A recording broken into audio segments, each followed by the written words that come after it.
This is the GPL Podcast, part of the Pull Tab Sports family. Let's get this bandwagon going, folks. Take Come that, on. Beats, Mr. Negative.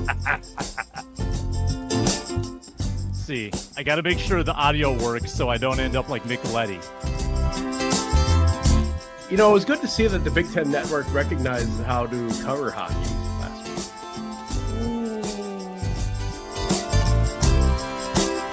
Leo, how was your recruiting? My recruiting, I probably had 76 D1 offers. Now, here's Jupiter and Vigo.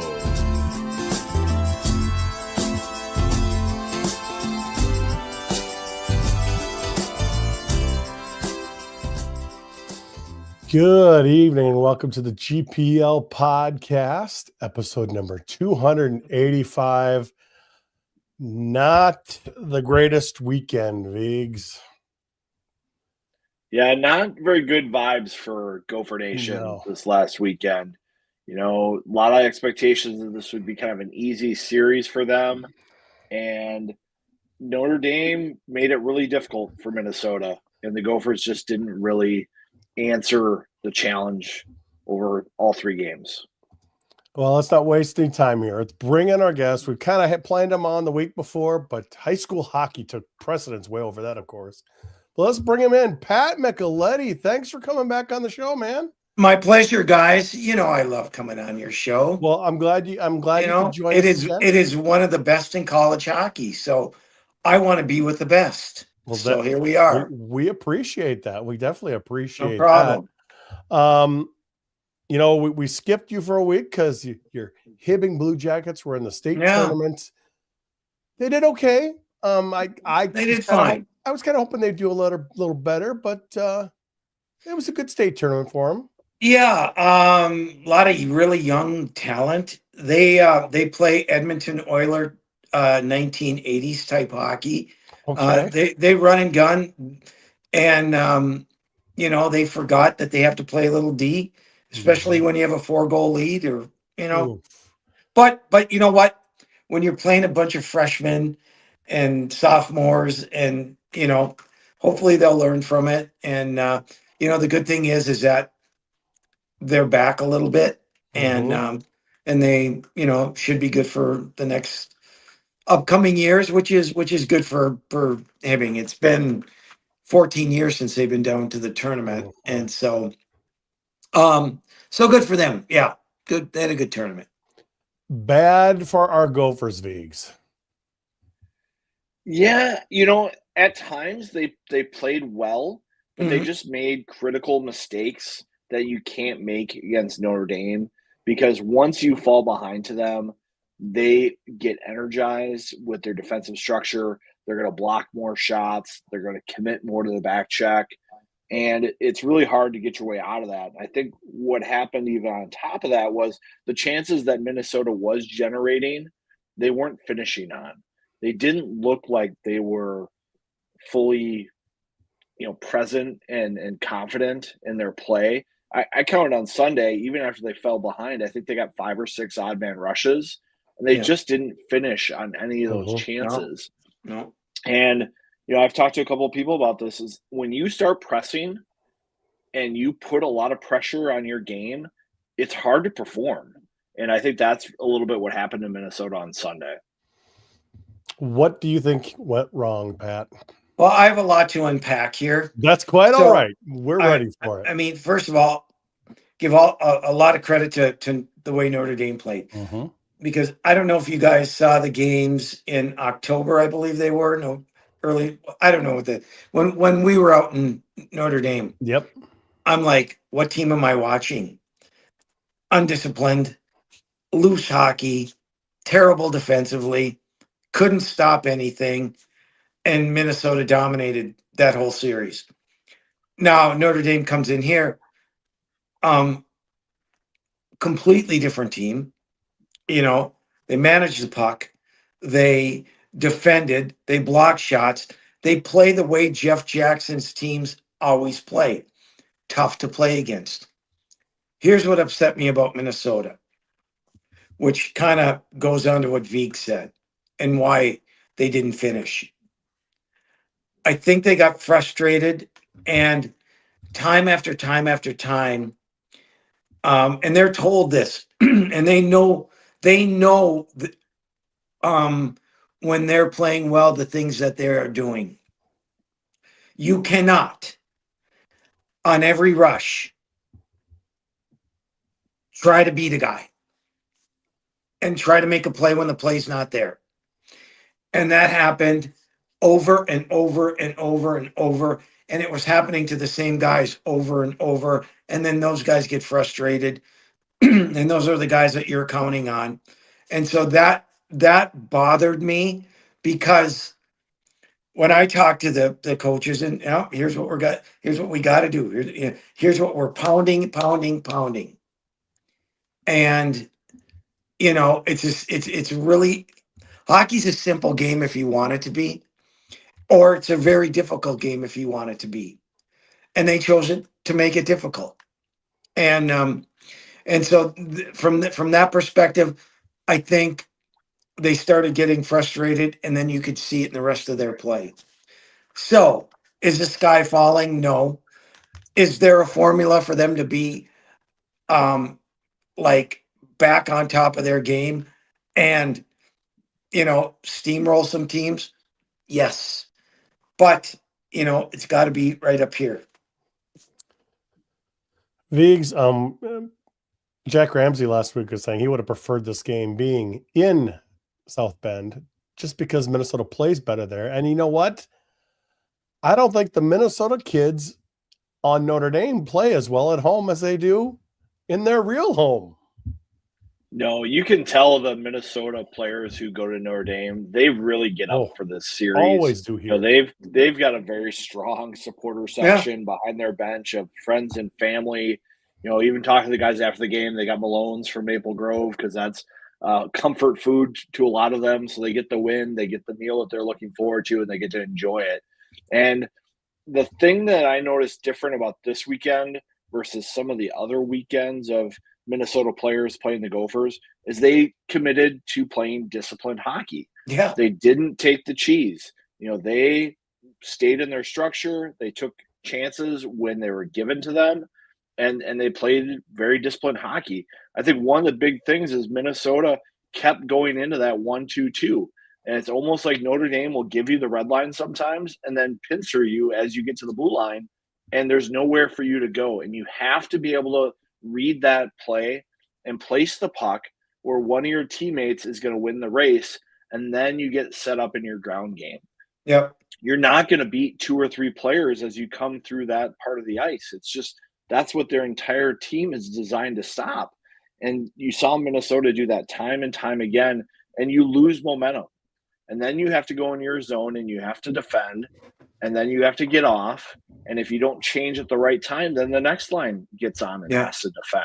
And it just ruins the momentum of the game, especially when you fall behind, because Notre Dame is more than happy to let you do that.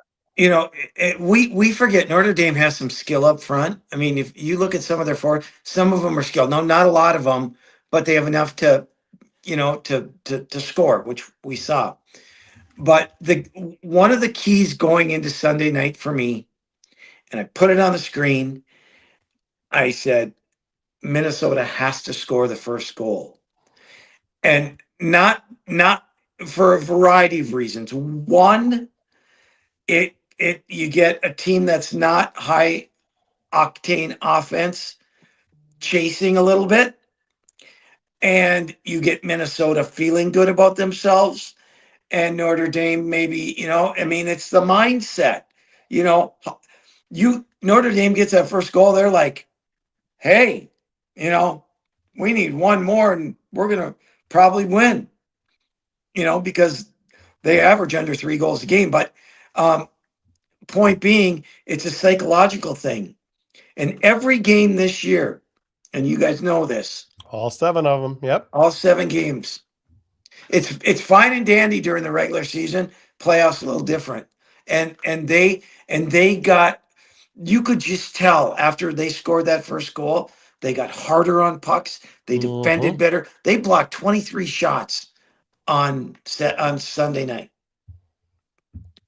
And, and Minnesota outshot them, 34-15? Mm-hmm. Okay, so now add the other shots and the missed nets. I didn't see what the final attempts were, but it's a big difference getting that first goal, especially in the playoffs. But I do think being in the playoffs, that frustration came out more in the Gophers game than it does No in the regular doubt. season, because they know how embarrassing it would be to lose to the 7th seed as the 2 seed. The Yeah. expectations are all that they were just supposed to have an easy weekend. Yeah. And the reality of college hockey is it's not going to be easy against a team like Notre Dame. And they put that pressure on themselves. And I asked Bob, what does that look like in the game? Yeah. It's like, well, you shoot when you should pass, you pass when you should shoot, and you try to do more than is there. And you take risks that are unnecessary and don't even give you a benefit if you do happen to pull it off. And when you get into a playoff game, we've seen this with Minnesota in some of these games. That is the recipe of what happens to a frustrated Gopher team. And to see it pop up was concerning. Here, we may have had this conversation, Viggs, at the beginning of the year. What kind of worried me about this team throughout the year is that there's so much depth. There's a lot of guys who have the ability to score. And my biggest thing was, okay, what happens when we get in a tough game? Who's going to be that guy to stand up and say, I got it, or our line's got it? Or are they going to look down the bench and say, are you maybe they will, or you know what I mean? And I saw that if you looked at the night they won, the Kurth line, Mm-hmm. I was hard on them until they made a couple plays, right? I mean, I'm like, this line's got to get going. They have done nothing tonight. And sure enough, they did later on. Great play by Kurth and, Wood scoring, whatever.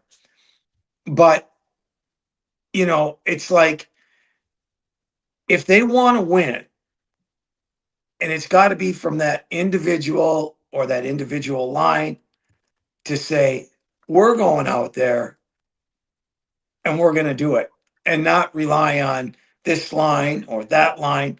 I mean, the best line for Minnesota in the last month has been their fourth line, and it's not even close. Not even close. Middlestead, Nevers, and Hendrickson have been terrific. Been terrific. And I'll argue that till I'm blue in the face. Viggs, I want to say the ball started rolling at about a minute and a half into the game Friday night. Soulier, just a flip puck in, goes off his glove and into the net. And I didn't even think that's part of it, Viggs. When all of a sudden, like, oh my gosh, we're already down 1-0. And one of the positions we thought we kind of had wrapped up here just gave in an easy goal. And later on, he gives over a puck that ends up in the back of the net as well. And now all of a sudden, we've got a goalie controversy on top of all this stuff. And then we'll get to Hughlin in a bit here, but things kind of piled up pretty quickly there Friday night. Yeah, a little bit of adversity. I think Bob's got some bad memories with goaltending, giving away games like this, and he was pretty quick on the trigger. Yes. There's not a lot of time in a game against Notre Dame to feel that out and fight through it. And so it was a quick hook. I thought Erie looked good for the rest of Friday. I thought he looked good on Saturday. Sunday, we saw some of the rebound control issues that come up with Erie sometimes come into play. He makes that initial save, but he has a hard time recovering to his crease and tracking the puck. And that popped up, and it cost him an issue. And then you get into a game late, and Knuble takes advantage of a Gopher mistake on a back check and extends the lead, and that kind of puts the game away. It really puts the Gophers in a weird situation with this long break, knowing who could be the goalie playing that first NCAA tournament game. Both goalies have been fine, and I don't think goaltending is necessarily the issue with this team. But they've got to score enough goals to overcome those kinds of mistakes. I'll take you back to the Penn State series. They should have won both games, easy to say, right? But they were the better team Friday night, and then they had three miscues. Egregious, turn the puck over, simple plays that cost them the game. And those are the things that you just cannot do at this time of the year. And I do think on Saturday in the win, the Gophers scored some of their goals off of mistakes, turnovers, and rushes. Yeah. And this team is talented enough to play a tight game and score in those situations. Yeah. They don't have to force a lot of hockey to get those chances. Even Sunday against Notre Dame, those chances were there for them. No doubt. They just can't give away goals and mistakes to be successful. I mean, we look at this team and we talk about how hard it is sometimes for them to generate offense. They're one of the leading scoring teams in the country. They are. They can score. They can score. It's just it's hard to see them generate the chances. They almost have to wait for the other team to make mistakes, and that's hard to do when you're playing from behind.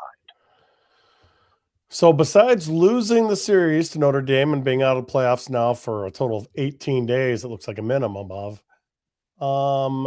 Aaron Huglen, Viggs, injured, out for the season. College Hockey News saying looks like the x-ray said a broken bone.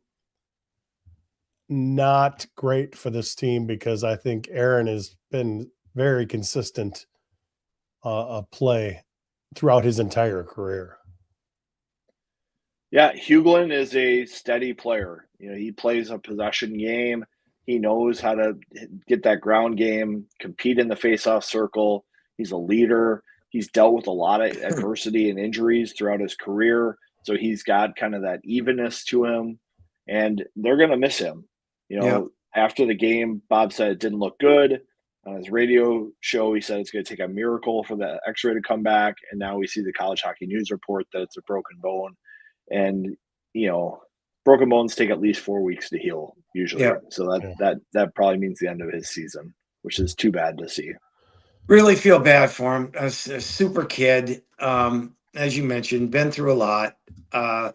And, he's never complained about taking a different role. And that's what I've really enjoyed about him is goals to win. He's not one of those guys where I need my points, and although I think he's got, I think on another team, he would have been a guy who would have been expected to get a lot of points. And I think he's capable of that. Not on this team. He's taking that different role. He's playing against the top centerman of the other team. He's taking big draws, killing penalties. He's giving up the power play per se. And so, you just say, thank you, I mean, talk about a team guy and just wants to win. And he's gonna, it's gonna be a large hole to fill in that spot.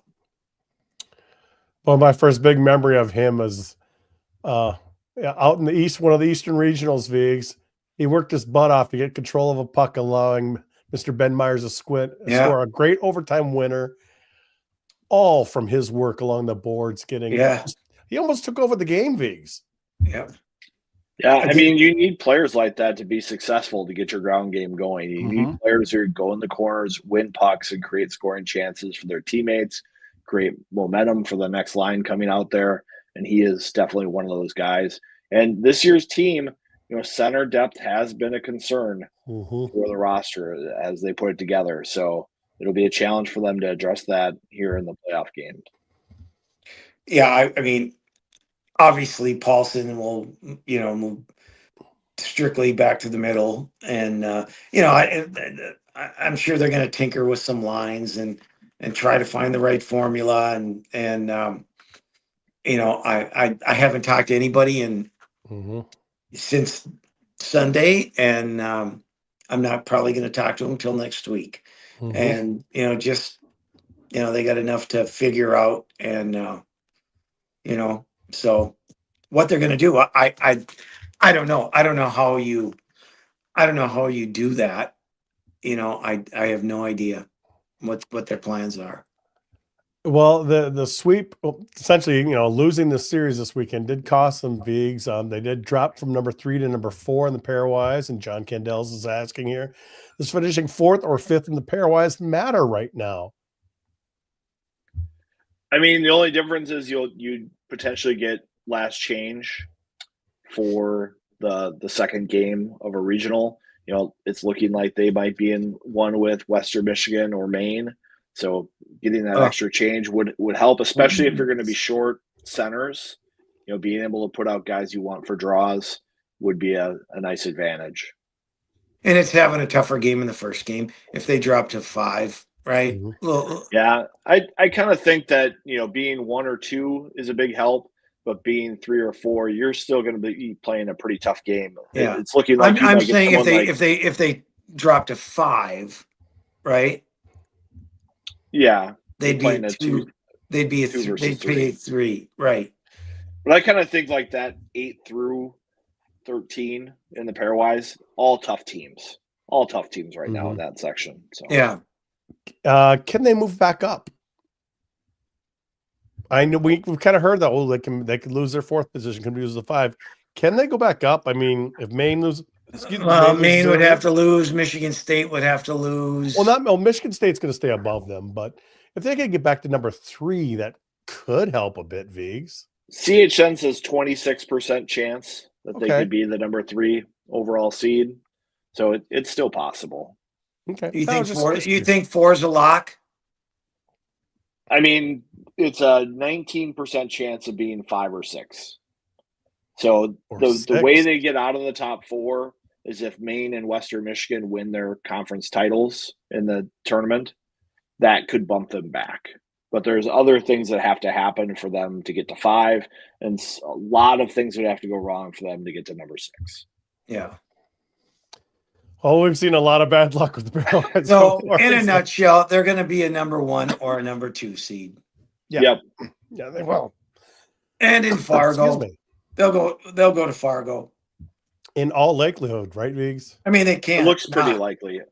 Yeah. Yeah. All the bracketologies, whether they're 4, 5, or 6, want to put them in Fargo. I've seen that CCHA team not being in Fargo.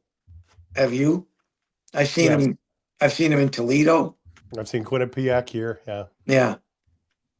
I guess there's going to be some Hockey East and Big Ten potential conflicts with seeding, so they're going to have to move things around that way. And Penn State could mess things up too. I mean, well, they're in Allentown. They're going to be in Allentown, but that's still kind of, Yeah. But they'd be a 3 or 4 seed in Allentown, which everybody would love to see, I'm sure. Oh, boy. You think Maine wants to go there? Oh, boy. It does. Maybe they could have voted differently at the offseason, and they could have had campus sites, and they could have had a Alfond Arena game in a couple of weeks. Pipe dream, Vigs. We've given up. They just don't want it. How about me wanting to expand the tournament? Have a play-in game. I think every team has earned the right to have their conference champion, in the tournament, right? But there's going to be some teams on the outside that, pretty darn good. I mean, there was a chance going into the weekend if Michigan sweeps Penn State, right? Penn State is on that bubble big time. Out, no more games. Good luck. And they, for example, have the best record in the country since December 25th. A team like that, who's the hottest team in the country in the second half, but because of their first half, don't get in. So I'm saying, let's have a play-in. Let's do something. Well, our guy Ben Holden wants you to keep the dream alive at Campus Sites, Feegs. When I run for National College Hockey Commissioner, I'll be sure to contact Ben Holden for my super PAC. And there you go. Because we've been on that bandwagon for a while, Pat. Yeah. I would love to see that at least the first weekend. Oh boy, that could be great. Yeah. And like I Vic don't said, disagree. I mean, imagine somebody. Well, you know what? The problem is the coaches. They don't want it. It is. But the thing is, a lot, like Viggs just said, well, gosh, how about us? A game in Alpha on this week. You know what? You know what's so funny about these coaches not wanting them? It's funny because these are guys, right, that were in my era. The Sandelins, the Berries, it was the Granados, all right, all these guys, and I laugh at them because they had no issue at all. Love playing on the road as players back in college, but now as coaches, no. I mean, you'd have to go to Western Michigan. You'd have to go to Maine. You'd have to maybe go to Quinnipiac or Cornell or whoever it may be. A lot of these coaches that vote against that. And UConn would be hosting Denver right now. Yes. I mean, Holy cow. That would be a great situation for them. Mm-hmm. Well, we're stuck to at least for quite a few more years. So, yeah. We have to hope for bad attendance, don't we, Viggs? I mean, that's just one of the things you have to hope for.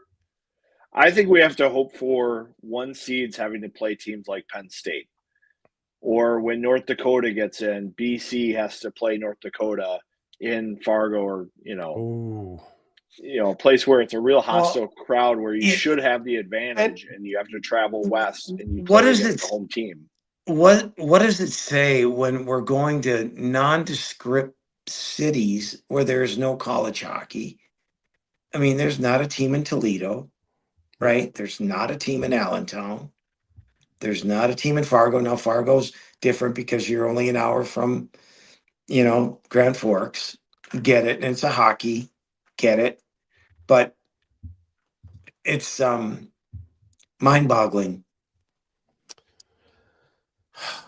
I'm being nice. I could be worse, but I'm really biting my tongue. It's okay. It's okay. We've been biting our lip for a while here, Pat, and it's just like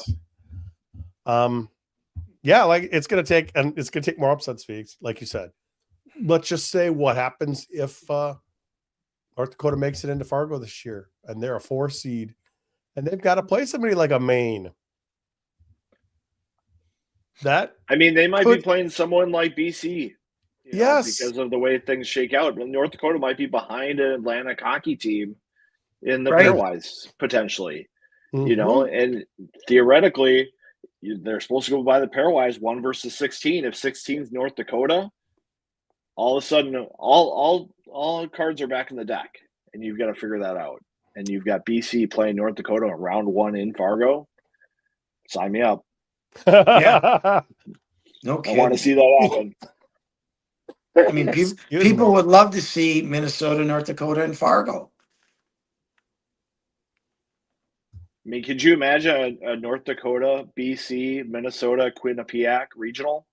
I mean, that'd be a lot of fun for us out west. Yeah. Yes.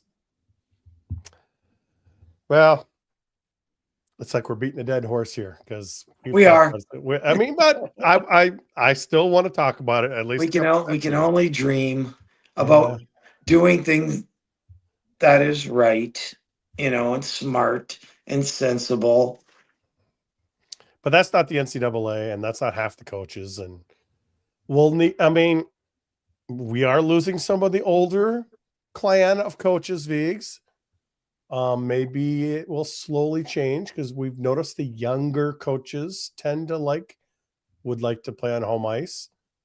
Because we know Bob, he would rather just stick to how it is as well. So, but then you guys, Bob knows he doesn't want to stick his nose into this argument because no way that he PRs it. No, not as a blue blood. No. But changes at Cornell, changes other places. Mercyhurst, yeah. Mm-hmm. Notre Dame. Mm-hmm. We shall see. But we need to talk about our sponsors here, Vigs, and we're going to start with one of my favorites, Lunch Bucket Hockey. Oh, boy. You know, we saw those jerseys that Jack Ramsey had made up from Lunch Bucket Hockey for his Vail tournament. They look spectacular. Yeah, Jack Ramsey, I mean, does he embody Lunch Bucket Hockey? Oh, gosh. The hardworking, grit and grind guy. I mean, that's Jack Ramsey. And so when the Lumberjacks are going to Vail, they went to Lunch Bucket Hockey. A couple local guys who played Friday lunchtime pickup hockey. They evolved into a brand, and now you can get custom jerseys from them if you're looking for a special occasion for your team or your beer league team. Check them out, lunchbuckethockey.com. And, of course, we've got Gateway Fiber to the Fish House event we just did a couple weeks ago. Yeah, that was a lot of fun going out there. You know, you and I, we both rely on fiber to do our podcast. Thanks for the invite. Our house. The fish weren't biting, Pat, so we didn't have you out there. But we did have great internet, so everybody could watch. And they're coming to town. If you're in Blaine, Brooklyn Park, Champlain, Coon Rapids, Maple Grove, Plymouth, Gateway Fiber is available to you, and they're looking to expand deeper into Minnesota. So don't be feeling like you're forced to get Xfinity. Check out Gateway Fiber. Elevated beer, wine, and spirits. They got a couple stores, but we're mostly talking about their White Bear Lake store, aren't we, Vigs? Well, they're hometown guys from White Bear Lake, and they've got this store. If you're looking for craft beers like I do, you know, check out my GPL Overtime Beer of the Week. You know, I'm looking for crafty stuff. If you're looking for spirits, they just had their rare whiskey event going on. And if you're looking for the big stuff, if you're looking for Bud, Miller, Coors, Michelob Light, you can get cases for just $17.99. If you're into the big black box wine, you can get that for $13.99. Most places are charging at least $20 for those. So check out these hometown guys. They've got one in White Bear Lake. They've got one in South Minneapolis, and they'll help you out. And last, but of course not least, Cub Foods. I was just in there yesterday, Vigs. I was just in there getting my Sumu Mandarin oranges. You know, those are in season. I go right into the store. They've got them all there. I stock up on that produce. Great Cub stuff. You know, they're a local company. They support local businesses like, you know, Pull Tab Sports. They support the Gophers. They're on PJ Flex headset. And they support the Pull Tab Sports Studio, and we love them. So check them out. They do delivery, pickup, go into the store, get ready for your parties. Check out Cub Foods. And of course, we thank all the sponsors of the GPL podcast. But now it's time for Vig's top 20 for this week. A little bit of change up at the top. Minnesota dropping down. I personally would have dropped Minnesota down a little further. But well, I did, tough you punished had Michigan. A tough weekend too. Yeah, I mean, you punished Michigan pretty well too. Yeah, I mean, Michigan, they're out of the tournament. I've kind of had a hard time putting them where I've put them all year. You know, they've dropped a lot of games I think they should have won. It's just they were not putting the pieces together, so they were the biggest faller in my rankings. You know, I had a hard time dropping Minnesota too much because I just don't see enough consistency from the teams right in that. It's almost like they're in a tier. You know, that Western Michigan, Maine, Denver, BU. I feel that's a pretty strong tier. And then you have a next tier with like Providence, Ohio State, Connecticut, Penn State, Massachusetts, Quinnipiac. I think that's that next tier teams. And so when we're talking about like 2-3 matchups in the NCAA tournament, I think there is a little bit of a difference between these top 5 teams and that middle tier. So I think it is an advantage to be the 2 seed or the 1 seed. But all those teams there in the middle there are kind of the same to me right now. And UMass is in a battle with Vermont as we speak. You know, about 9 minutes left in the third period. They are up 2-1. So that's a 10 versus a 32 in the pairwise. So Massachusetts kind of on the edge there, Vigs. Obviously a 2 out of 3 series, but that could get interesting as well. So. Yeah, definitely. I think Arizona State's watching that the closest. The bubble is very thin this year. There are not a lot of teams that can jump up. I mean, I've got Omaha on my poll because they've just won a lot of good games. The NCHC just hasn't performed well enough in non-conference to help them. I think I had them in my top 20 at the start of the year, and I've got them there at the end here now too. Well, actually, they were top 10, weren't they? Yeah, I mean, you punishment Michigan pretty well too. Yeah, you punishment Michigan pretty well too. And you punishment Michigan pretty well too. when they Yeah. first beat Minnesota early in the season. So, I mean, they've still got one of the best goalies in college hockey. Oh, gosh, he, yes. he has a lot of nights where he's made 40, 50 saves to pull out a win for his team and a difference maker for them. Would be interesting to see if Omaha went on a run in the NCAA tournament. Well, yeah, I mean, and North Dakota had it in their hands if they wanted home ice. You know, and they couldn't do the job either. So they'll be going to Omaha this weekend. Andrew Carlson, another 0.1 year Vigs. You know, could somebody get in by just the slimmest of margins? It could be one of those years. I mean, the teams that are in it, it could be close. I think he might be referencing, I joked that Western Michigan was 0.0001 behind Minnesota in the RPI, but there's not going to be big jumps in the pairwise this year. No. And it's pretty much one of those years where Hockey East and Big Ten played really, really well, and everybody else didn't do so well. And Vigs, you know this better than I, and Craig, you too. To move up in the pairwise, don't you pretty much have to beat a team that's above you to get any traction? Like Western is playing St. Cloud this weekend, right? First round. St. Cloud is mid-20s. They're not going to get a lot of pairwise points. No. This weekend. Not enough to move up. Right? No, Western's going to have a hard time moving up. Yeah. They can stay ahead, you know, and benefit that way. A team like Maine is one that could jump up enough if they can pull off a win over BC. Yeah. But it's hard. It's hard to jump. So yeah, it is, and a lot of times some of these numbers come up. You know, like you might beat a team that's below you, and it helps another team move up because they did. It's all over the place. It's all over the place. Rest of the Big Ten tournament guys. Who's your favorite, Vigs? I mean, I've got to go with Michigan State. You know, they've been the most talented team in terms of winning performance, other than stumbling against Penn State here recently. I have to pick them. It's going to be interesting to see if Penn State can keep this run going. You know, they've got some good defense, good goaltending, some scoring. They're aggressive. But I just like Sparty right now. They could lock up a spot in the NCAA tournament pretty much if they do defeat Ohio State, though. Yeah, I would think that would lock. I think they're in now, but yeah, I do. I'm going with Penn State, guys. Ooh, I like it. I am. I don't know. Michigan State's a lot like Minnesota in terms of falling asleep sometimes. I think they have the best forechecking in the league. I think they try to hit the home run sometimes a little too much. And, they are the stretch pass kings. Yes. You know, I mean, it is. I watched them against Penn State, and they played right into Penn State's hands. And turn the puck over, boom, back of the net. First two shots, 2-0. You know, that's Penn State holds on to win, but that's the, you know, I think I like Penn State right now.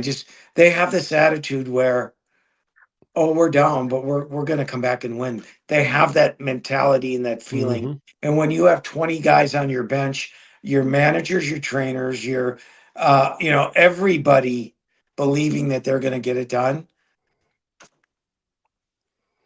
So that's where I'm going. Hearing you talk about Michigan State being the stretch pass kings of the league, I kind of see Notre Dame at plus 325. And I get a little excited that should be the USCHO pizza money bet. I know, and Penn State has a lot of forwards like Minnesota. I mean, when you look, they're kind of similar, right? They don't have a lot of per se. I mean, they have some skill up front. You look at their skilled players.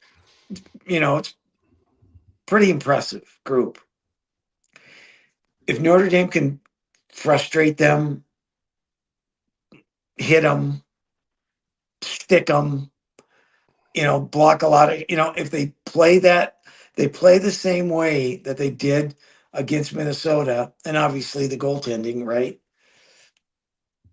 They've got a chance. Well, you just never know. You just never know. But Nightingale's telling them right now, don't let this happen to us. Look what happened to Minnesota. Yeah. Look Don't what take happened the to Minnesota. cheese. Don't take the cheese, guys. Right. 18 days off, Viggs. We don't really have anything to predict for the Gophers. 18 days. What can they do during this time to build something positive for the regional? I think it's really tricky to get too heavy on the team right now about what to do to get ready for a regional because it's such a long break. Like, I think you just want to have them instilling the habits that you want. So you want to have them working on making good reads at zone entries, placing pucks for teammates, and starting that ground game. And then that's it. Move on to the next group. I think defensively, forechecking all the way back or back checking all the way back to your crease and picking up bodies. And once you do that, end the drill and go to the next rep. And you just kind of have to make these routine habits ingrained in them so that when they get into the playoffs, they have that skill set top of mind. I don't think you need to pound them, punish them, hound them on these details, but you need to practice them and make sure they're making the right decisions. What I would like to see, I want them to get mad at each other. I want them to have battle drills and battle drills and battle drills and who's going to come out of the puck with the corner drills, those type of things. And I want them to hit each other, and I want them to bang, and I want them to get mad, and I want them to get that feeling of what it's going to be like when we're playing whoever we're playing. Okay? And have that mindset that when I'm going in the corner, I'm going to come out of there with the puck. And I think they got to do it to each other and feel the pain and give the pain. And I'm not saying fight, and I'm not saying I'm just saying some tough, hard battle drills when the time is proper leading into the tournament. I feel like if you want to do that, you can do that next week. Yeah, because I'm not saying tomorrow. Yeah, exactly. You have an entire week where you can have a hard day. Yes. You can have a skill day. You can have a hard day. You can have a skill day. You have a scrimmage. I just want that to be. I want that to be part of it. Yeah, I just don't think you can do that for 18 days. No, God, no. You're going to come into it. I'd be part of your plan. I'd be in the locker room. I wouldn't be out there, Beegs. Oh boy. I'm looking at some questions here. I'm looking for something earlier. I'm not sure if I can find it. Well, somebody did say this. I love this one. Pat, my son's in you. I married you back in February. He was so excited to take a picture with you. So I think he's appreciative. You were taking pictures with kids out there. So you're very welcome. That's always great stuff there. Yeah. I did see something here. Oh, let me find it. It was about Snuggerud, and if he's already checked out. No. I hope not. No. There it is. I think Snuggerud's putting so much pressure on himself that is a little bit what's coming on. We looked at him earlier in the year. He carried the team in January. Yeah, and when he was making mistakes, he was just playing through it. He wasn't showing the frustration looks to the sky or slamming a stick or making the easy mistake. He wasn't doing that kind of stuff. And we saw some of that creep out on Friday and Sunday, but he needs a little help too. Yeah. Well, listen, I'm gonna defend him to this amount. His whole line was trying to do too much going into the offensive zone instead of making the simple play. And you know what? The inability, I know they recognize. See, every skilled player in the NHL, on a mite team, every skilled player thinks he can make every play. And that is when you run into problems.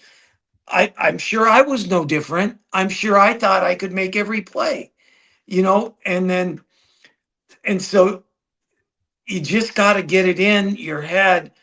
It's not there, make the smart play, and, and your line mates have to too. Mm-hmm. And so, and you can look at the goals that were scored this weekend. I don't think any of them came from a play where someone tried to do too much. They all came from situations where the offense presented itself and they were confident and finished.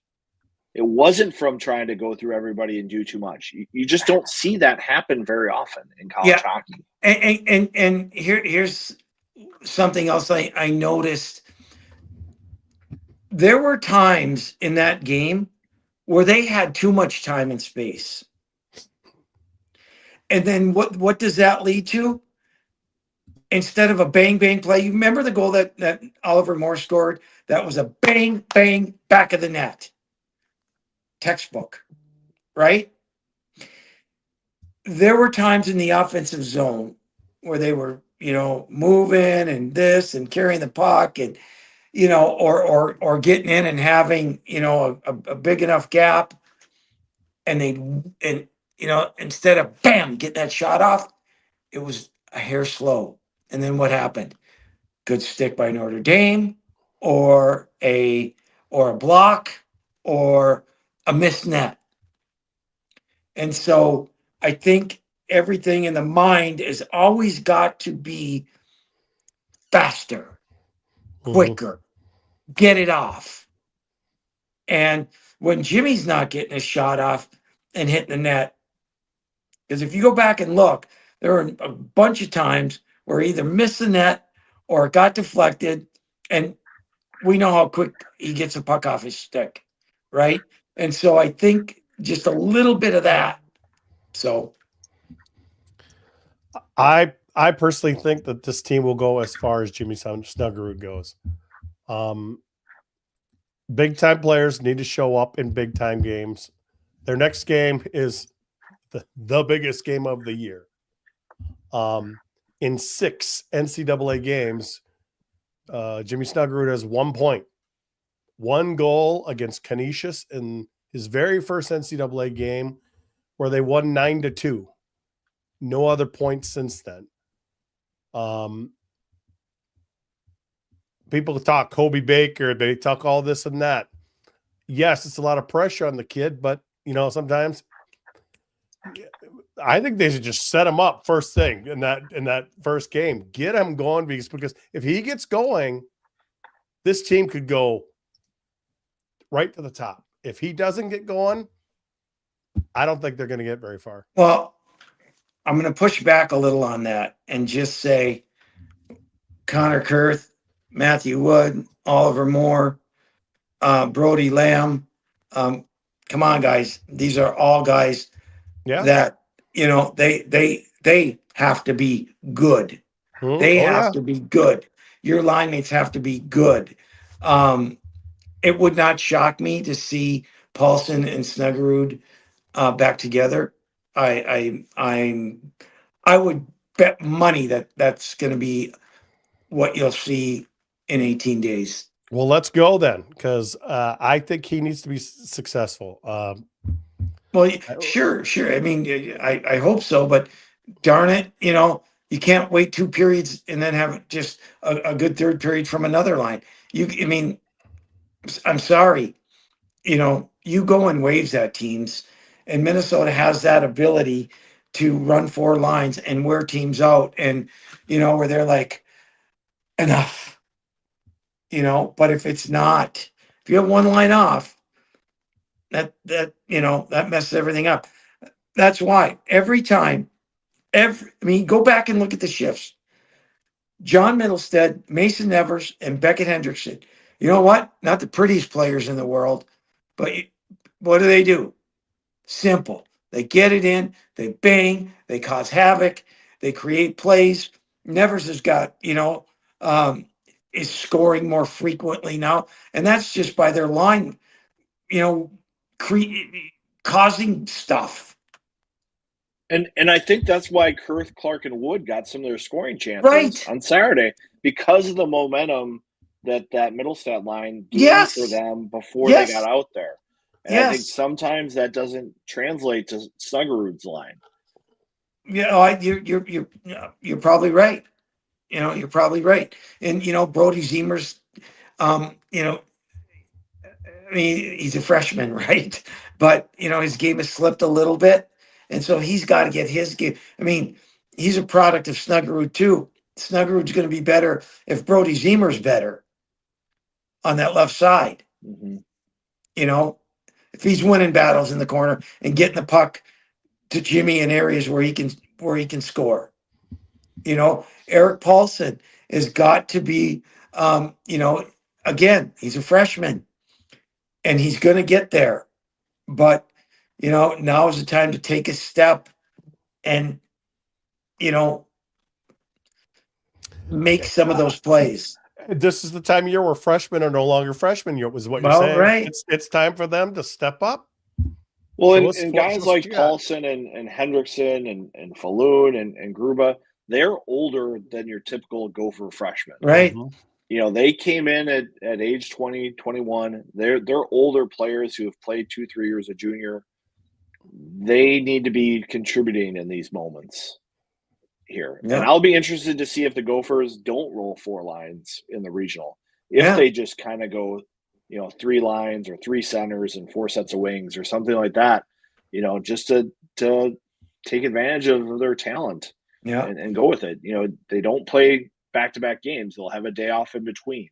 So I'll be really interested to see how they play things when they do get back on the ice. I will see you guys at the regionals, right?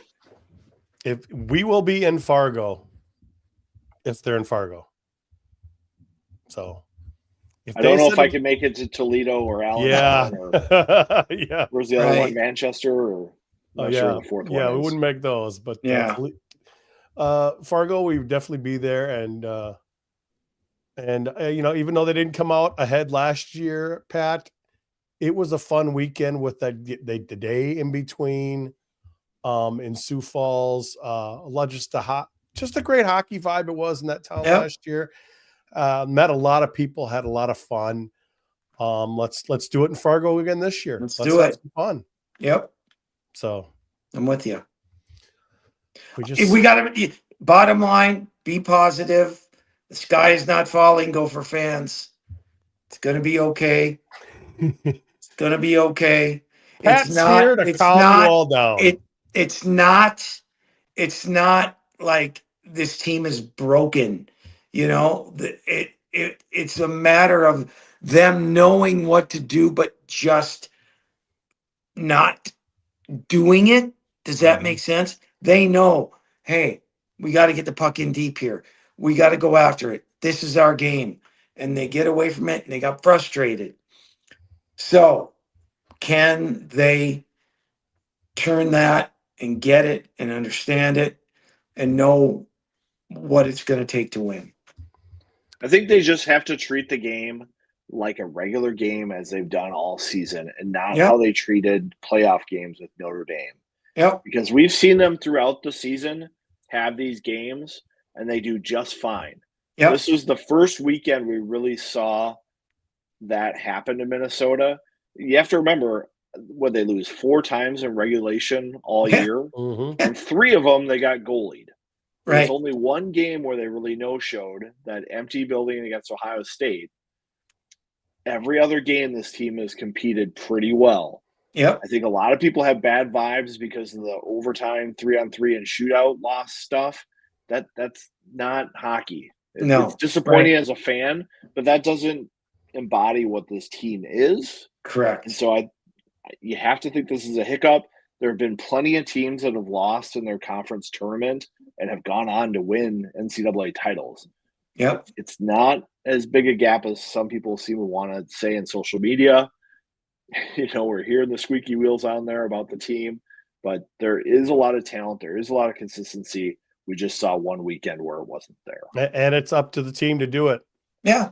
It's up to the players to come together to say, hey, guys, this is it. Everything is still in front of them. It is. You know? It totally is. It's up to them. Listen, I'd rather have this team than some others. You know what I mean? Mm-hmm. So we'll leave it right there. Well, thanks for coming on with us again, Pat. My pleasure, guys. I appreciate you having me. You know I do. I love coming on. I hope I get invited back. You will. At some point next year, whenever. Well, we'll of course have you on. I know you give Viggs and I a hard time about the late start. Yeah, we're gonna have to negotiate that next year. I'm not sure because a couple weeks ago, I put the podcast out at about 12:15 at night, and you liked the tweet. I'm like, wait a minute, Pat's in bed, doom scrolling. I was up. Yeah, I woke up. I'm like, oh, I gotta do it. Hey, am I the guy though that likes them, retweets them? That's right. Yeah. Come on. Yeah, I'm right. You are. You're welcome. Yeah. Hey, anyway, thanks, guys. I appreciate it. And I hope to see you in Fargo. You will see us in Fargo. All right. So that's going to do it for this episode of the GPL podcast. No show next week since the Gophers won't be playing. But for those of you watching live right now, we'll have a little bit of overtime. But for us, we'll see you in 2 weeks when Mike Carmen joins the show. So thanks for joining us.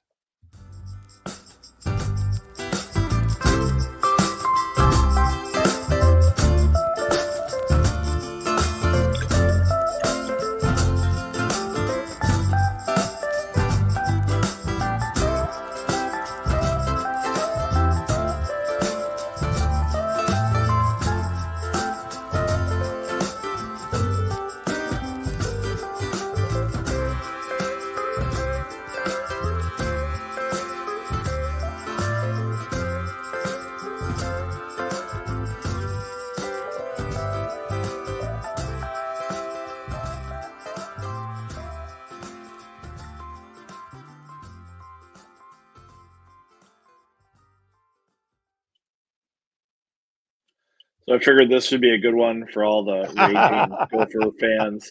This is Raging Furious from Surly Brewing Company. It's their IPA that's got even more furious. That's the descriptor. It's 11% brewed by Surly in Minneapolis. And cheers to all those Gopher fans out there. This is a big one for you. And UMass wins and Minnesota moves up to number 3.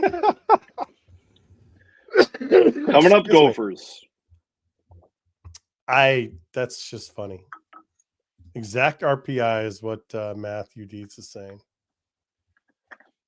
Yeah, and of course Pat was gone before we even, right as we hit the outro, Pat was gone. So he's gone. He doesn't hang out for that. What? I don't know. No idea. Did we lose your Viggs? Did you knock yourself off the stage? I think you knocked yourself out there. Maybe I did on purpose. There's so many times I've hit a button and all of a sudden I'm gone. You've been a little button happy this year. I know. Well, so I've got one of those Apple mouse and you could just touch. Mm-hmm. Sometimes I just have my mouse over something and I kick something out. So I know some people don't like this one, but I like it. Lots of furious. I don't even really like beer, but you know what? If you enjoy it, let people know. Everyone's got different malty, tastes. toppy. Everyone's got different tastes. I'm drinking water, so You still don't sound healthy. Well, I got a little gunk in my lungs, but I'm feeling better. Okay. I've been on antibiotics and steroids since Saturday afternoon. Last night was the first night I slept without having to use a nasal spray to open up my nose so I could breathe. So that's a really good sign for me. So like I said, I'm so coughy. I got a little gunk in there, but I'm feeling better and it's going well. So one thing we didn't get Pat's opinion on was there's Big Ten awards that are coming out tomorrow for Player of the Year, Defender of the Year, Goaltender of the Year, Freshman of the Year, Coach of the Year. I was a little surprised the Freshman of the Year candidates are not very strong for the Big Ten this year. It's kind of interesting. Well, who knows? We have a great question for I'm not sure that he'd want to come on the podcast again. Woden? Woden, yeah, Adam. I'm not What getting are we? that vibe when What I are we see him around supporting town. this weekend? I want to see. Oh, wait a minute. What do we got here? What? I wonder if we're getting. If a certain somebody who just texted me is available, come join us on the show. What kind of a provocative text? Well, Provocative text. Oh boy. in OT, want to join? I was wondering what you were doing over there. Allison, the keyboard's tapping away. it's not Craig Floor. So saw Frank Mazzacco at the game this weekend. He was up in the club room. He came out with us afterwards at Maxwell's. You missed it. I missed out again. You missed out. I was not doing Maxwell's. I did Thursday at the state hockey tournament. Oh man, that must have been awesome. That was good. Get to go with a bunch of old high school people that I coached with and played for, and the games are great. I was really impressed with all the teams, especially Lakeville South. Like I came into that weekend thinking, they're probably not going to show up, and they competed super hard. That was fun to see. St. Thomas, great structure. Liked a couple of their players quite a bit. I was a little disappointed in Cooper Simpson and Shakopee. I didn't think they answered the bell for the weekend, which Gopher fans probably like to hear. North Dakota Commit doesn't have a great tournament, so got to see Vanek and Leopold on the Embrace. ice talking. Embrace, yep. I know. Nick Angel's in the bathtub right now, otherwise he would join us. It'd be a little too provocative for the podcast. It'd be very provocative. Gosh, is like, is it Allie Ray? Buckle up. We'd break the show if we had Allie Ray on. Let's try to keep things in one piece for one night. Oh boy, yeah. I still think Snuggerud's the key. He's disappeared in March last 3 seasons or so far. And I see it when Gopher Hockey Stats sends me 1 goal in 6 games, and it was a power play goal against Canisius in a 9-2 romp. I'm sorry, and he was a plus minus of 0 that game.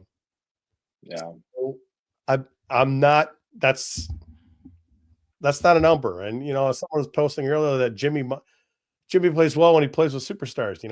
Those last almost the whole season he played with Nyes and Cooley, and he didn't do anything in the playoffs.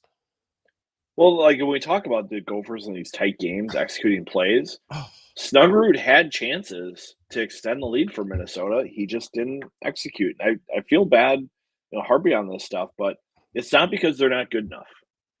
That's correct. the Brooks line when he's talking about the NHL All-Stars getting whooped by the Russians. He goes, it's not because you're not good enough. It's like you got to play as a team, and you got to take advantage of opportunities as they present themselves. Hockey is a game of mistakes. It is not skate through everybody and win it by yourself. That's not a nice shot to show, but that's a lot of net, Jimmy. He's tired on this one because that year they were so bad at overextending their shifts. When you shoot on your back foot like that, it's usually because you're tired and you're not able to finish through. Funny enough, listen to the Soda Pod. this Yeah. week they had Airy and Soulier and Potter on. And one of the things the goalies notice about Sungy is this year he finishes every rebound chance hard. They're like, he is not just placing in the net. When he gets those chances, he shoots it hard. He's trying to shoot it through the net. Hit the net more often then. Yeah, I that saw would help. that, and that is not just Jimmy either. It's a lot of guys out there. I a lot of times I see, you know, Viggs, shoot low, hit the pads, get a rebound. Yeah, I was just about to look at the stats for Friday. 68 attempts, only 30 made it to the net. So 38 didn't get there. Saturday night, 67 attempts, only 31 made it to the net. So even though we were talking after the game about how they did a better job at hitting the net, they still missed more than got to the net. Some of those were on purpose that night. And then on Sunday, they had 77 attempted shots. 38 of them got to the net. So another 30 missed shots, or 29. I love this one. Dougie used to always say, you could shoot over the net, but you can't shoot under it. And that's a great quote. I like that one, Chris. He's not wrong. Mm-hmm. I don't know. It just seems to me they're either missing the net or they're hitting the goalie right in the bread basket. Well, it's too high. He can control it. It's a lot harder to control when it's down by his feet. Well, I think one of the things Pat said was like the Gophers had almost too much time at points during the game when they had the puck. And if you have too much time on the puck and shooting's your last option, a goaltender like Say is going to be squared up and he's going to take away most of your scoring chances. And goalies and D are so good at letting the goalie see the shot and then either freezing the puck, deflecting it into the corner, or clearing out the rebound. That's not a great way to play. So you would like to see sometimes those nights where they have 77 attempts. It might be okay to only have 60, but have higher quality shots where the goalie has to move and there's more traffic and there's more rebounds. Because Notre Dame only had 42 shot attempts on Saturday. And they're the ones with, 4 goals? So yeah. And I don't think it was necessarily goaltending. Well, I think Soulier ended up damaging himself just because of what he did. Yeah. I mean, accident or not, boy, he did get the hook real quick. Some people were even speculating he came out himself, and I'm doubting that. But No. Obviously, we couldn't see Bob in that instance. But that second one, or actually, it was the third goal, wasn't it? Was that a 3? The second goal was a legit, pretty good shot. Yeah. And he is a little susceptible on the high glove side, we've seen. But I think he starts in Fargo. It's hard. It's hard to decide for me. I know. You don't know. I mean, you don't get many kicks at the can at these things. Some of me thinks that Airy is your goaltender that you want to see. Is he going to be a guy next year that you want to play? Soulier has been pretty good, but he's not a big goalie. So it's going to be interesting to see what the coaches do. I don't think that that's going to decide the outcome, especially the first game. They've just got to score when they get the chances. They had plenty of chances. I was looking at the expected goals for the weekend too. And Minnesota on Friday, their expected goals were 4 to Notre Dame 1.7. On Saturday, expected goals for Minnesota 3.1, only 1.7 for Notre Dame. Expected goals for Sunday 3 for Minnesota, 1.6 for Notre Dame. So like the metrics are saying Minnesota was in control of all these games. They just gave them away because they gave away bad chances and didn't take advantages of theirs. That third goal on Sunday, obviously a killer, because it was. And I think it was.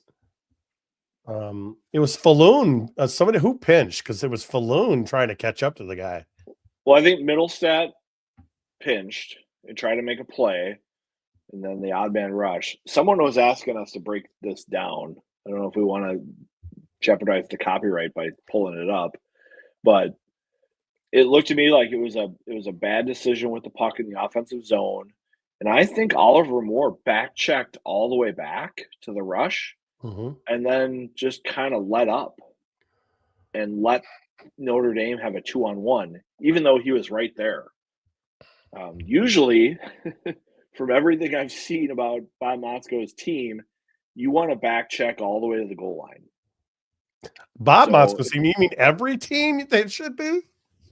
Well, some teams might want you to take the third option, the high player, and for the D just to play the 2-on-1.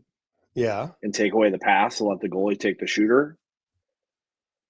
So some coaches might want to do that, but the Gopher coaches usually say, get back, take one of the guys, let the D close out the guy with the puck and shut down the play. Let the third back checker pick up that third guy.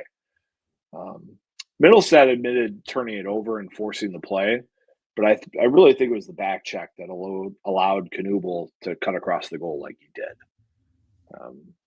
So UNH and UMass a lot of breakdowns there going into overtime, it looks like, and Merrimack and Northeastern in overtime right now. So could you imagine the complaints from Minnesota fans if they were playing hockey right now on a Wednesday night? Hockey's tournament. They would be losing their shit. They just would be, Vigs. Out east, it's a normal thing. Mm-hmm. Gosh, two overtime games, huh? Yep. The other one just ended in the third. So, thoughts on Gruba this year? I thought he'd have more points. He did come in as an offensive kind of juggernaut.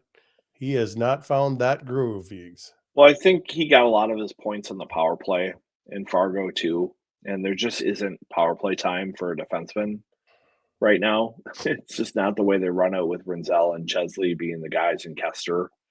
You know, those three have probably earned the power play time. Now you could argue that they haven't performed at a very high level this year, and maybe you want to shake things up and put Gruba in there, but you know, as Don Lucia says, you don't want to have the plumbers paint the frescoes at the cathedrals. You know, you want your artisans to do that. So I think there's more growth for him in the future as well. You know, Whipple knew coming to Minnesota that he was going to be the odd man out this year if everyone stayed healthy. That's why we haven't seen him down the stretch. Max Ruud, he's redshirting this year because of the returning players that are back. So it'll be real interesting to see what happens if, you know, guys graduate, if guys turn pro early, what happens to blue line. So it'll be interesting to see what they do for goalie.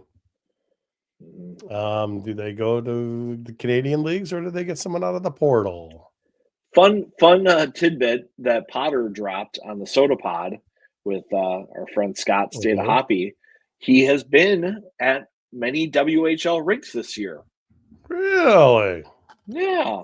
So they've been checking out the Major Junior and sending Potter up there to check out games. That was an interesting slip of the information. How would this work?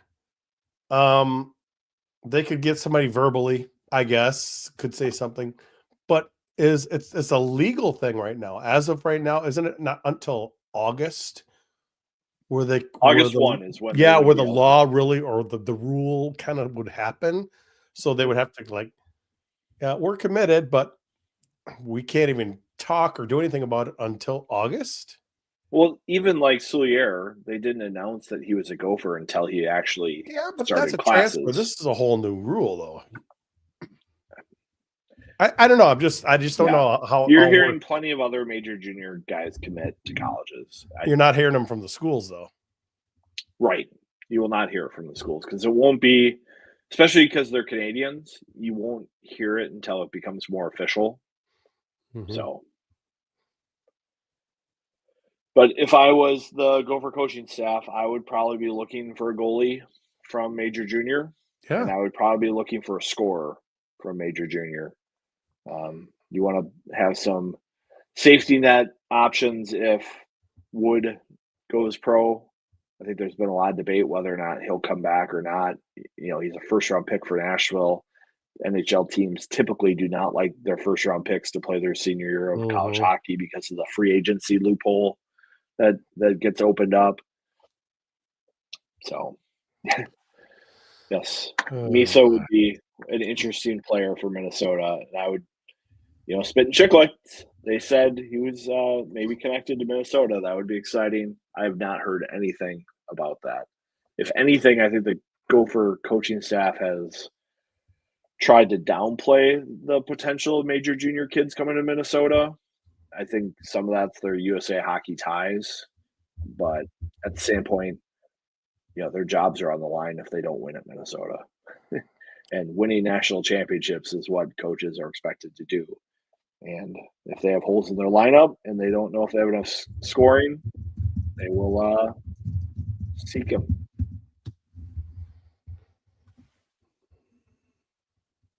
Never seen a slower. I think he was gassed. He was at the end of like a 90-second shift. I mean, that's what happens when you seek offense and then you play defense and then you have a scoring chance. You're gassed. Mm-hmm. Like, you have to be smart with your line changes. Even these elite players can't play forever at high pace. They just can't. Oh, yeah, Mote. How about the Mankato Gopher fan drama this week? Apparently, Manstinko is the new Janford EU. Well, yeah, that's about Mason Kraft. It's being about committed to Minnesota State. And, he had a great senior year. He did the work in the weight room and conditioning, got himself in great shape, had an amazing year. I mean, I don't want to tell Dan Myers this to his face, but Mason Kraft's going to have a lot of people in his ear this summer. It's like, do you really want to go to Minnesota State? You'll have other options if you want them. You earned that this year. Last year, he hadn't earned those opportunities yet. It was all crystal ball recruiting. What player could he be? Yeah. Versus who he actually is. And he has a lot of people said, he lost quite a bit of weight and just did it himself. So, I mean, great for him. Maybe Mankato's a great place for him. It could be. I mean, maybe that's what he wants too, but he'll have opportunities to do other things if he really wants them. Wood is always gas. What do you do? He scored some goals for us. A lot of goals. Was he second on the team in scoring?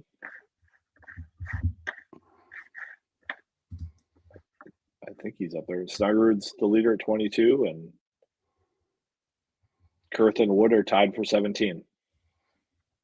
There you go. That's a pretty good year. Doesn't have to be pretty. I think Ryan Potolny was one of your great examples of not a pretty player, but a very productive one. 36 goals in a season. Johnny Pohl, not a great skater either. No. But good enough. Yeah, but Wood is at exactly 1 point per game. 38 points in 38 games. Joe Pavelski for Wisconsin was not a great skater.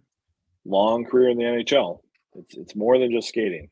You don't make the World Junior team for Canada because you're skating, but you can still be a heck of a player. Yeah. Who knows? Let me see here. I was just looking at the stats.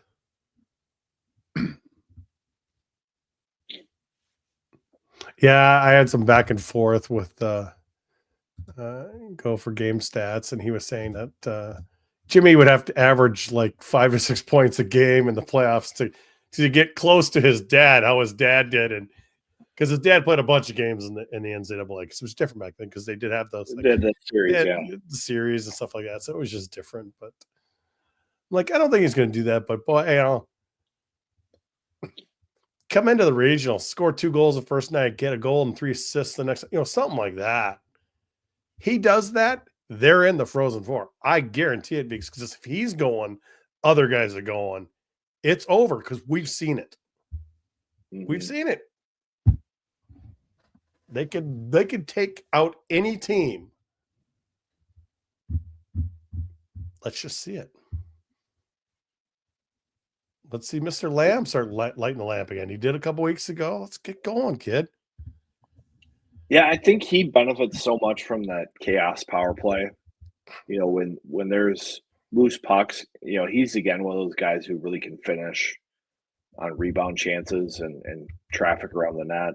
But they just need to get into those situations. You can't put it into the breadbasket or into the corner or into the shin pads. It's got to be in a dangerous spot, or it's got to be heavy, or it's got to have some horizontal movement on the pass before you get it to the net. I swear Minnesota gets more shots blocked than any other team I've ever seen. And it's been like that for 20 years. It seems like those D just cannot get the puck through. It's not like the old Ballard and Paul Martin days. It seems like we've been hitting shins for a long time. Yeah, it's tough to shoot from up top. Kester does a pretty nice job up there. And it's not all he has a lot of nice little wrist shots too. Mm-hmm. Just get it on net. There's traffic. Well, you got to manipulate the space a little bit. Yeah. You can't just wind up, because once you wind up, everybody knows it's coming. So it was frustrating. Just frustrating. yes. What do you do? You have to wait. A long wait. Mm-hmm. Lowell wins in overtime. Let me see here. Oh, yeah, they were playing UNH. Okay. Interesting. I'm guessing those are 2 out of 3.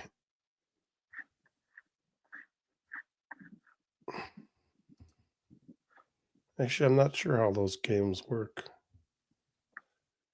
Oh, they're already at their tournament. Okay. Well, they're do or die right now. Okay. I didn't realize it was not a best 2 out of 3. It's a goofy 1 weekend tournament or something. Or maybe a partial, because, I look at... Yeah, they get down to the quarterfinals just this weekend, because it says, Well, so they have campus site first round today, and then they go... It says quarters are March 15th. Another campus site? There's Providence and Connecticut on Friday. Massachusetts BU now. Yeah. And then I guess someone else will fill in here. Oh, they're just doing the kind of play-in games. Okay, I see. Lowell hasn't updated yet, so I'll see you chin up. Okay. Okay. I'm learning some things about Hockey East. I'm usually not as focused on it, but they reseed for single game quarterfinals, reseed for semis and finals. How many Gophers are covertly in the chat? I don't think any of the players are in the chat. Definitely not in the chat. Do they watch? Maybe. We know former players are watching right now in a bathtub. Oh boy.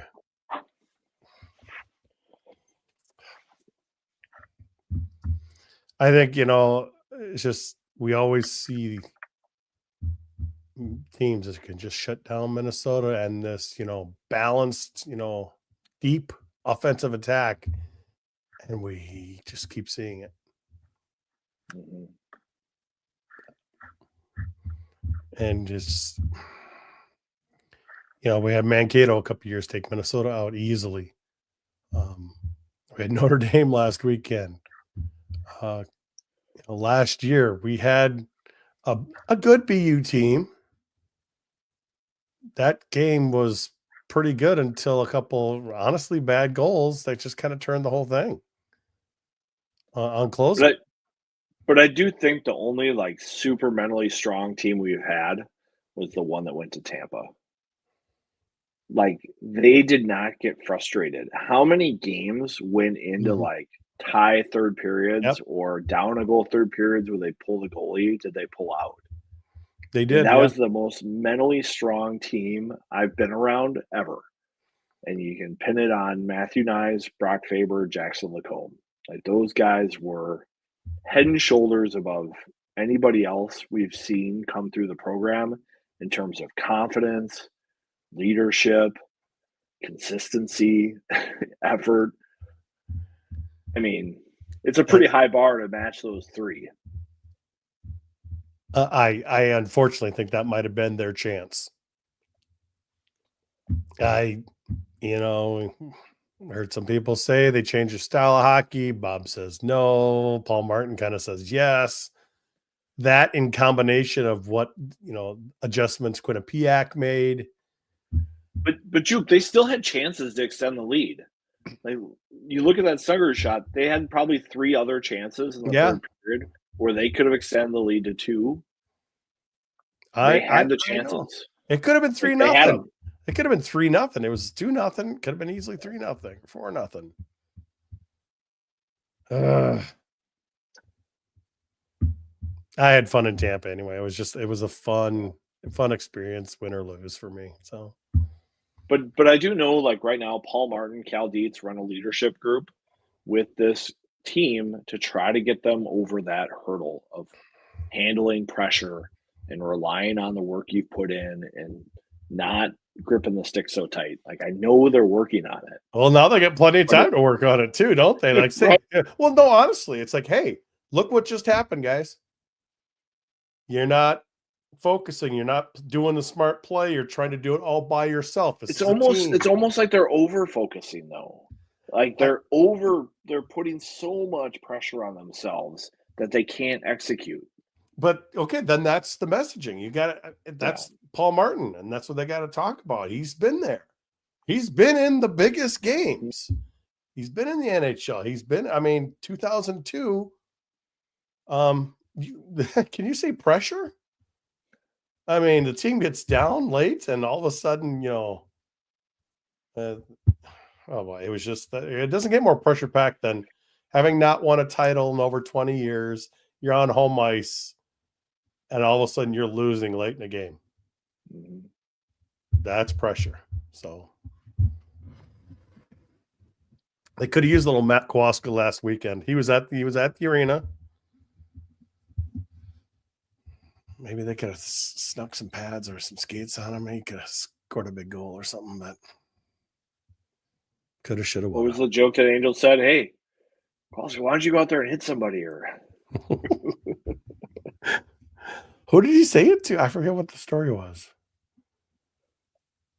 It was somebody. Why don't you go out and lay a hit? It was the first shift. It was. Why is that a coach? O'Leary. I think it was something about O'Leary, wasn't it? Yeah, why don't you go out and hit somebody?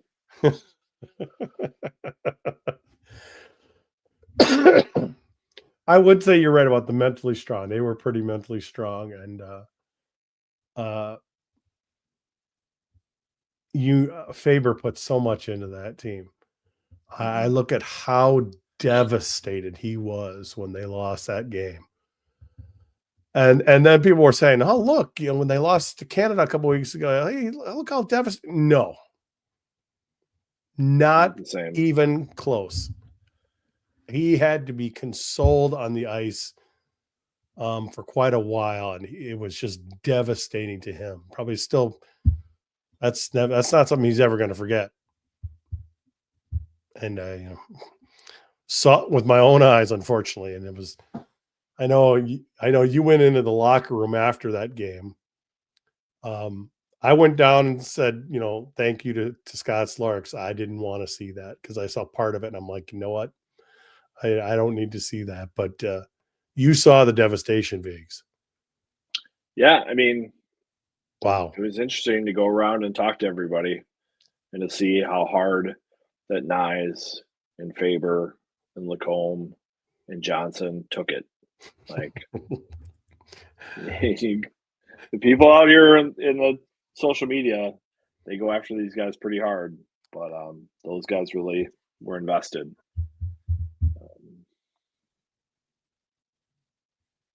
Oh, nice. Steve. Now it's Minnesota up on third place. Picked up another 0.008 on Maine. Well, that's good.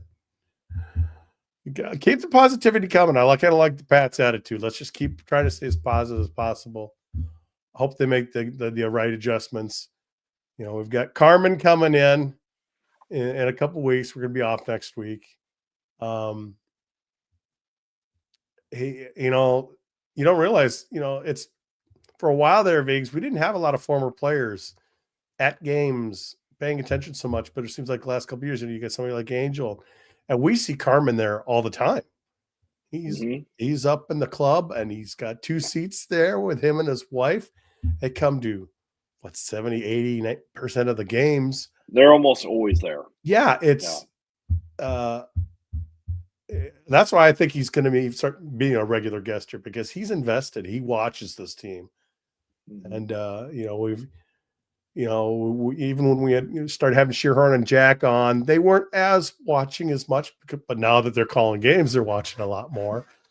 So I love getting that perspective. And we got Angel here, watching us, throwing stuff at me. He loves the Whipple kid, by the way. He wants to see more of him. So Whipple's kind of got that nasty attitude. Maybe we need some of that, Viggs. I mean, he's a physical guy. Yeah. You see it in the games he's been in. I'll see it in practice. He's a big kid. He's looking forward to make his mark here. I saw him on Instagram this week. He's like, check M season 1. He's happy to be a Gopher, and he's happy to make his landing here, and he's going to stick around. I know some people were saying, is he going to leave because he's not playing? No, he knew the deal going in. Yeah. This is going to be a tough year for him to get ice time. And he was like, I'm willing to give that up because I want to be a part of this group faster. Yeah. I'm guessing, we will. Who is it there? Oh, yeah. Matthew Dietz saying, well, we see Whipple's. I don't know I think they might just put him out there as the extra defenseman, like you said, not extra skater. I think he'll be out there as a defenseman. I mean, I have a hard time seeing that they're going to play Michael or Whipple with that extra spot, even if they, it's hard to see. Like, look at the defensemen on this team. They're going to play the guys they need to play, and I think they'll probably shorten the bench a little bit as much as they want to roll 6D. I think in a 1-game elimination, you're going to see some different bench strategies. So you might see, like a Moore with a Nevers and a Hendrickson, just kind of rotating forwards in with the centered set. Have a couple lines and then take guys, and that's how you mix in that 4th line then, I guess. It's maybe not short. They're not going to disappear. I mean, team building events. Watch Youngblood. Oh, Mote, you're an old school guy like me. Youngblood. Plenty of opportunity for them to bond the next couple of weeks here. It's got to be tough with Huglin, though, because that is tough. I don't know. I don't really know what happened. He kind of got a little airborne there and then went into the goal. I don't know if somebody landed on him. I think he got kind of trapped going over Airy. Okay. So I think that just must have been what happened, is he got kind of trapped and rolled over on. And let me see, because I got a photo right before it. No, I don't have it. I don't think I have it inputted, or do I? I might. Yeah, well. Let's see if I can export that one. Yeah, I don't. Maybe you could find the video probably quicker than I can even find a photo here. So, and this is kind of before this number 12 kind of gets, Huglin gets airborne, 12 kind of gets underneath him, and so he ends up going in kind of into the goal. Yeah, doesn't he? Because he ends up behind Airy. Yeah. after this, so I think he gets rolled up. Yeah, on I haven't somehow. imported all the photos yet, so they took a lot. So Mhm. it was just, yeah. When he wasn't moving right away, I'm like, that is not good. Because you know what? He's the kind of person who is going to battle in the corner and get you the puck and get off. He's not going to overextend his shift. He's Yeah. not going to play that game. He's going to play the continuity game. So, all right. What do you do? Just how it is. Well, we get a week off from the podcast. That's not so bad when it's crunch time. It's kind of nice to take my mind off of things and doing some of this stuff. And we can't get our credentials until they announce the teams, unless you're going to be there, whether if your team's there or not. So we'll get credentialed that Sunday night, and we'll head up to Fargo and have a fun weekend, Viggs. yeah, maybe we'll have to stop at Rambo's Pizza between games. Make the trip up there. They treat us pretty well. Or on Thursday or Friday. Yeah. So that, yeah. It's not a bad idea. Yeah, Josh, will you be? Oh, Josh, your season will be over. Schloss might be there. Yeah. No, Schloss will be in Fargo.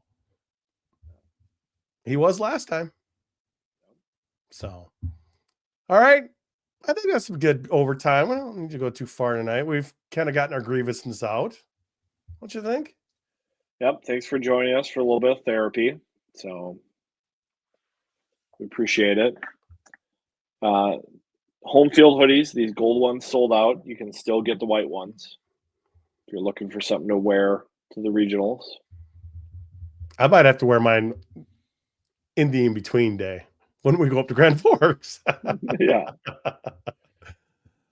All right, folks. Thanks for joining us again this week. We'll see you in a couple weeks with Mike Carmen. Later, folks.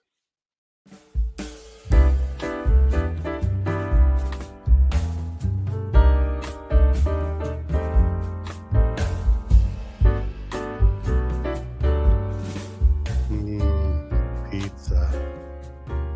Delicious. Wonder what kind of pizza Potter had watching Michael Nisa.